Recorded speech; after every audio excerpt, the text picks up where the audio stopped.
Okay, so we had that really long shmup section. Now it's time for kind of, actual standard gameplay. And quite awesomely, we now have access to Unite Bowgun, which is Immorta's unique Unite Morph. Which is pretty awesome and really powerful, actually. You may not realise it, but Unite Bowgun is really useful. I think because kind of it's got the power of a gun. Well, no, it's not got the power of a gun. It's got a kind of pretty decent power, but then it kind of is also long distance, so you can kind of keep yourself safe from quite a lot of enemy attacks.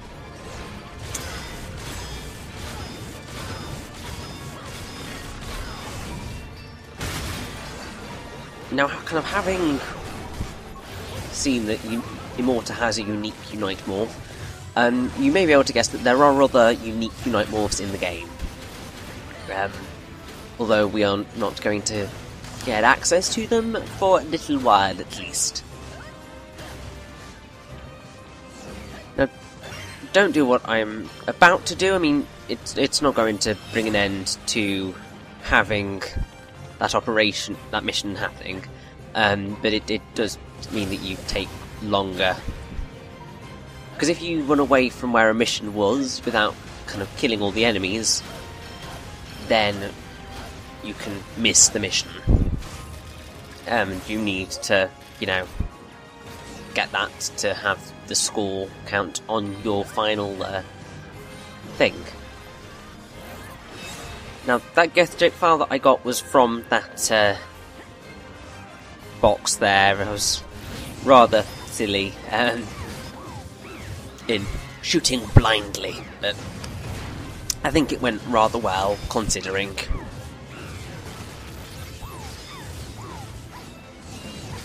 Now, I believe we have another wonderful one in this gacha. And indeed we do. Good memory there. And it's Wonder Yeti. Yeah, there are some rather mythological wonderful ones, shall we say. And you haven't seen quite the craziest that they're going to go to. I mean, I have to say, I really do love the variety in the wonderful ones, because kind of the fact that you have 100 of these really unique characters that, I mean, like, seriously? They took the time to design 100 heroes with unique powers. I mean, they all use kind of a variation of Unite Hand, Unite Gun, or what have you, but they still kind of are all incredibly unique, and, if anything, all quite memorable. I mean, maybe not as memorable as like red and yellow and blue and pink and green and white, but kind of, in the grand scheme of things, memorable all the same, because, I mean, like, Wonder Cheerleader being like Sylvia, well, basically being Sylvia, it's things like that. The variety of wonderful ones is just insane. But if you make sure that you take a flame from the other side across the ice thing to here, there is a Kakurega if you light all 4 torches. And this mission can be a pain, because you've got to open these chests to get weapons to make this fight bearable. Because it can be really insanely difficult otherwise. I found that the best way of doing this fight is to get the whip, because the amount of damage that you inflict is superior to any other kind of the weapons that you can get. Obviously,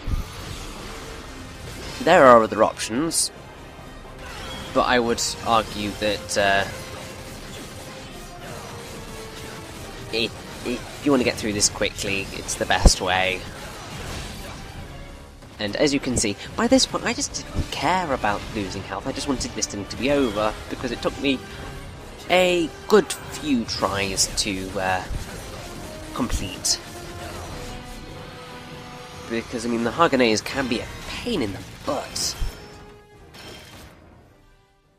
I mean, especially in this Kakurega, because you are so limited in your options.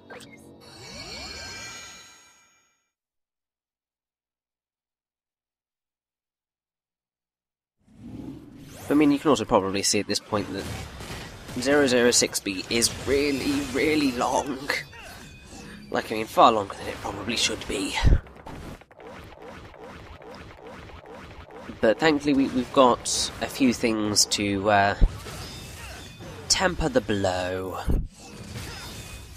And by that I mean we've got some rather interesting exposition to happen, which is going to bring a few things into focus. A few very important things, I should say, as well.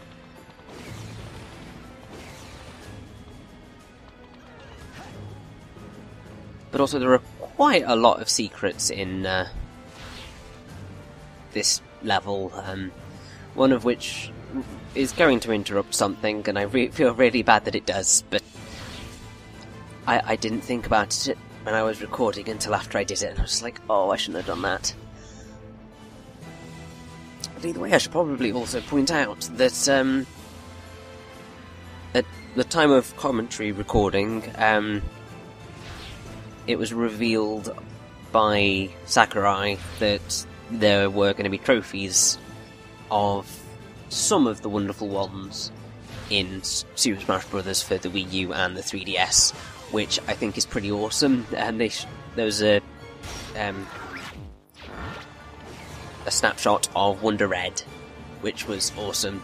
Kind of depressing, because it pretty much means that there is no way that Wonder Red or any of the wonderful 100 are gonna be in Smash Brothers as playable, which is depressing, because this game is so good.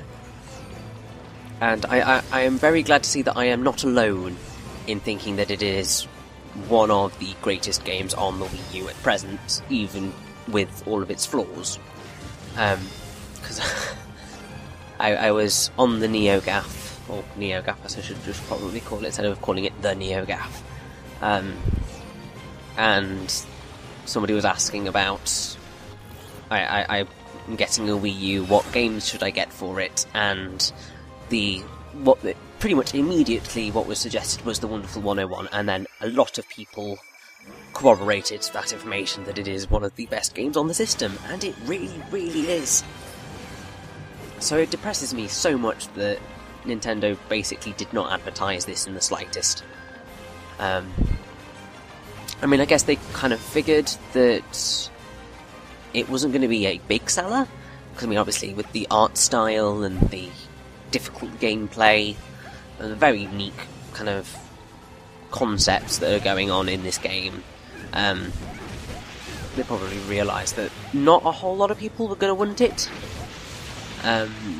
But I think that if they had advertised it kind of effectively, they could have done a lot better than they did.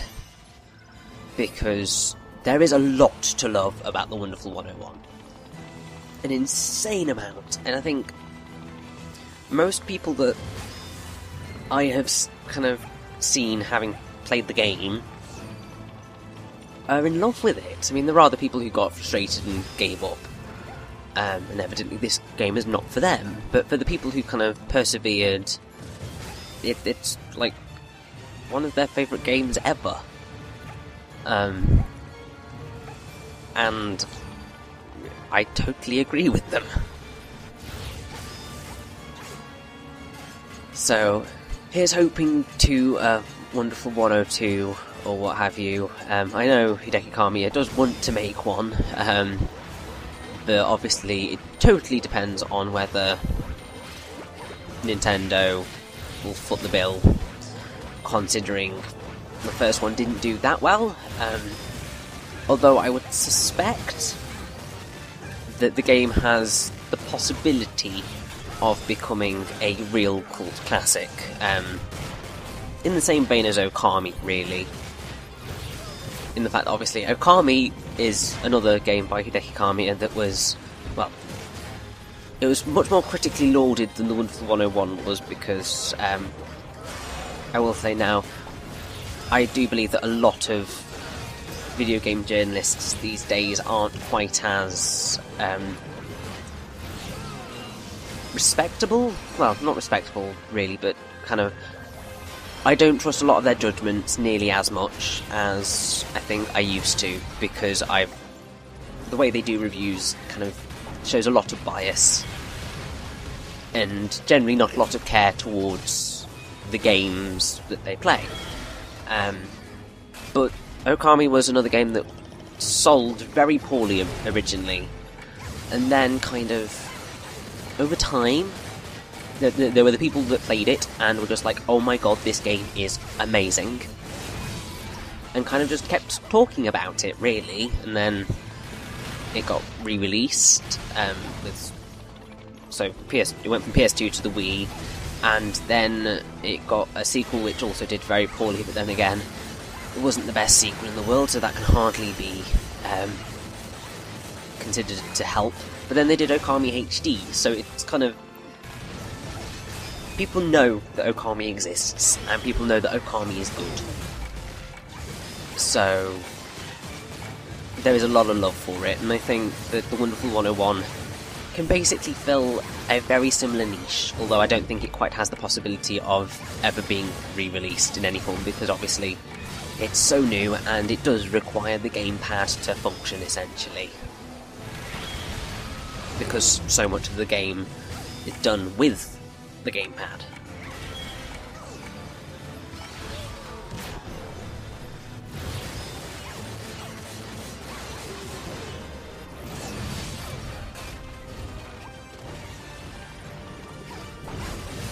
I used to think you were alright, Hagane's, apart from being a pain in the backside sometimes, and now my point of view of you is changing completely. Just die already, please. That would be great. That would make me very happy, because I want to get to the important bit of this chapter, or operation. See, even now, I am still getting stuck in the thing of calling things kind of by the Bayonetta loadout of kind of level names. I don't quite know why it's so ingrained into my head, but it is. Also, blummin' heck, I levelled up a lot of wonderful ones just then. Wow. Although saying that, it's basically because when you pick up kind of a batch of wonderful ones in a single level, then they're there for the same amount of time, roughly, so they level up at roughly the same speed, and kind of that basically leads to them leveling up at the same time. Well, I was saying that there will come a point where you end up with only a few wonderful ones to level up. And by that I mean kind of generally of only one Unite morph type. So in my instance, where I am in recording at present, because yes, I'm still recording, bloody hell, it's basically all Unite guns at this point, because I don't tend to use Unite gun in my combat, because I don't know, it just doesn't quite fit into how I play the game. Which then does make it a bit of a pain, because you have to just use that Unite morph if you want to try and be effective in getting those levels up.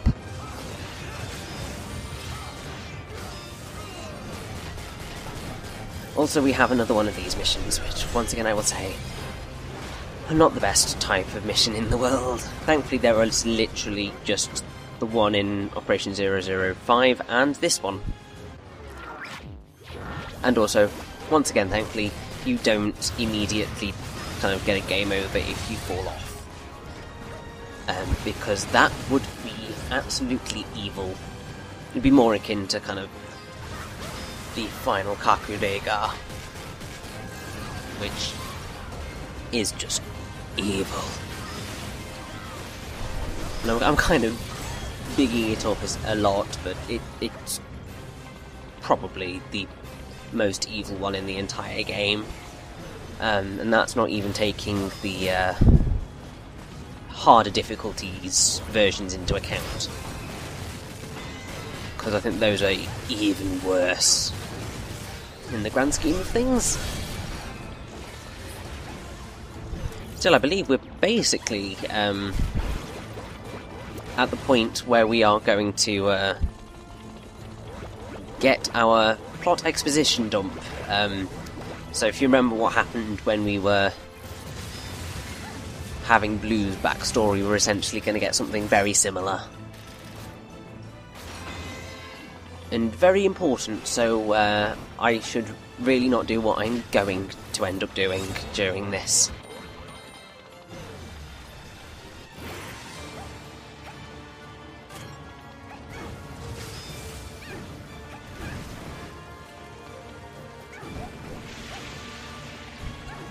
Also, I really wish you moved quicker when you had Unite Hand on Fire, but evidently, no, that's not allowed to be a thing.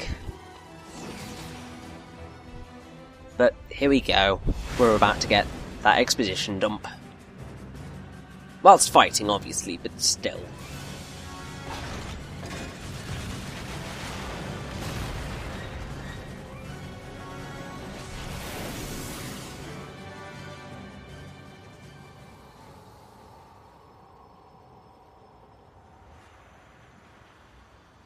What is that?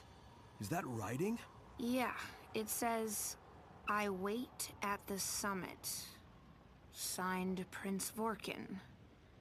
It's in Rhulloian. Looks in English to me, Immorta, but still. What's that? Vorky? Waiting for me?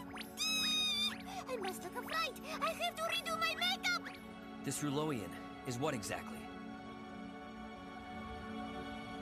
It's the language spoken on the comet Vorkin. And I call home. Or called home. Until Geathjerk destroyed it. Whoa, the jerks get around. Immorta, can you tell us more?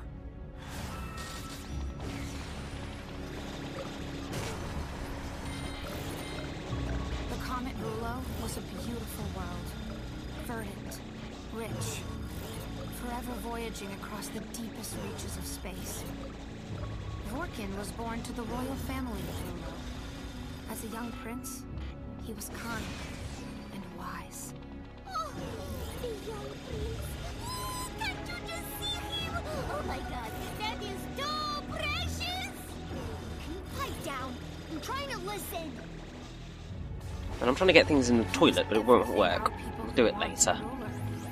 Our comet's pride. Eyes that looked upon the weak with charity, and a pure heart that suffered no evil. He was our protector. But our comet's peace was shattered when Geathjerk invaded 10 years ago. The people rose up with Vorkin at their head, leading the charge against wave after wave of enemy forces. You see, Vorkin had studied the arts of combat from a young age, and was a capable warrior. Yet Geathjerk's numbers were far too many, and our defenders too few. One by one, they fell. Soon, all of Rhullo was overrun, her helpless citizens slaughtered as they fled. Not even the royal family was safe. Mercilessly, they were slain. Vorkin's Lord Father, his mother, and the love of his life. Wait a minute. What was that last part you said? You did not say love, did you? Tell me you did not say love!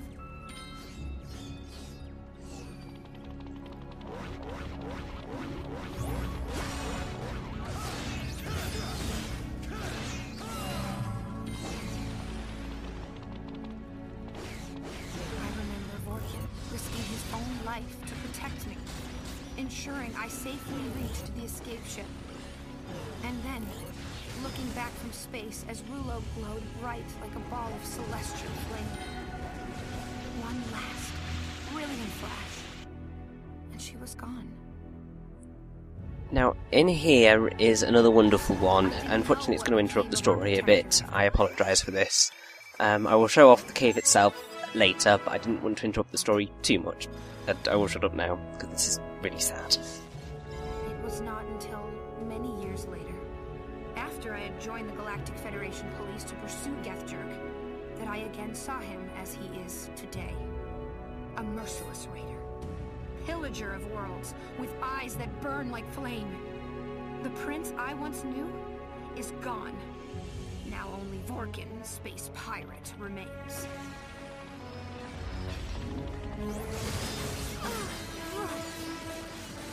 Didn't think the new girl's story sounded, how you say, a bit like Swiss cheese.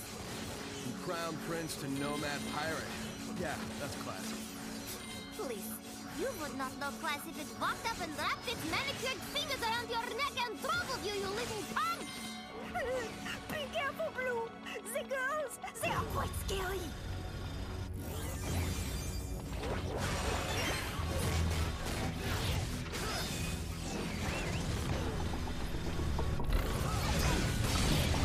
It's so awful when you hear what happened to Vorkin's comet. It's really terrible, really sad. And it's kind of that is why I'm kind of annoyed at myself that I decided to go in and get Wonder Santa when I did, because it's just like I didn't need to do that just then. I could have run back, because I ended up having to run back anyway to go get that wonderful toilet, but still. He's aligned himself with those who destroyed our home, and is now on a rampage. He is bent on spreading his own misery to others. He must be stopped at once! Mama! See what I mean? Don't worry, Immorta. We got the message and we know how to stop Vorkin now. If we can keep them from drawing energy from their shark ship, they won't be able to repair. And they'll be ours. What?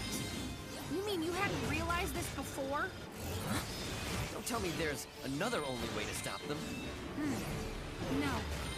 I think you guys can handle it. Actually, I know you can. Okay. I'm the only one not seeing what she's seeing. It's time you face Vorkin and end this. Roger. Indeed it is, and if you hadn't guessed, that's what we are going to do.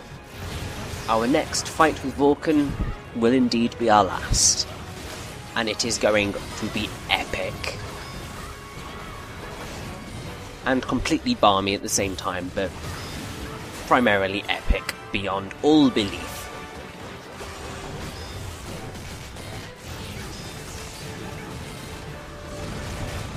And we are basically at the end of this operation. We just have to kill this lighter, go back and get that wonderful toilet. Although I am going to miss some other things along the route. And then we have one mission remaining after that, which is a rather frustrating mission, I have to say, but I will forgive it, because part of what's going to happen is me being an idiot. And I made it much more painful than it ever needed to be.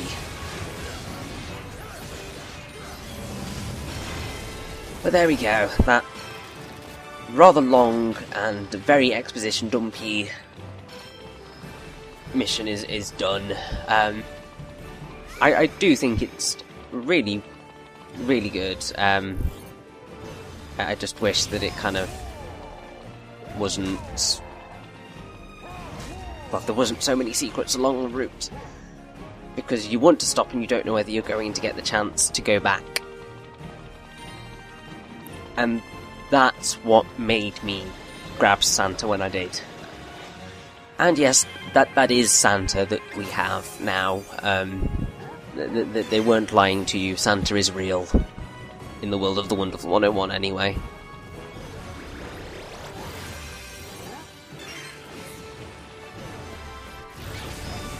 Unfortunately, I don't recall there being an Easter Bunny, though.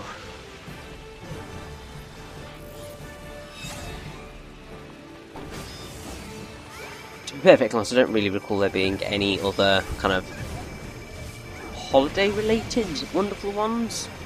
But then considering how many other types they've got, you can hardly blame them, really. Now, in Santa's Grotto, because that is what it's called, there are a bunch of things. There's ice water which hurts you, and lots of cake behind where Santa is, as well as a white box, which is where that wonderful figure was from, I think. But this mission can either be very, very simple or very, very painful, depending on whether you want to get all the extras and how competent you are. Because what you need to do is you need to use Unite Hand to grab onto these things so that you don't get blown away by the wind, because if you get picked up by the wind, it will fling you right back to the beginning, and if you want where the beginning is, which has got a railing, you are going to fall over the edge and be damaged. And you will... Well, I did a lot of cutting with this segment because I did absolutely miserably. Because I was constantly trying to get things that either weren't there or kind of just in general being a fool. So one of the main reasons that I was having such trouble here is because there's a wonderful one just sitting there. And she's probably one of the more difficult wonderful ones to get, largely because to get the Wonderliner to go up and pick her up is a bit of a challenge because you've got the wind coming at you potentially at any moment. Also, love the reuse of the pun rhymes with which, because that was used, at least the pun with the rhyming of which and a certain other word was used in Bayonetta as well. But thankfully that is done now, and it's time to head to our boss fight and end things with Vulcan. He's done a lot of wrong, and it's time to fix that. Also, I think that's my first consolation prize, is a medal. That was because I did really badly. It took me forever. And I took a lot of damage, so nothing was going to go well there. Unite camp. And with that, we've pretty much got all of the Unite morphs that we can get for now. We're going to unlock more later, but not until then are we going to get them. But that's all done. It's time to go fight Vulcan. Let's do this.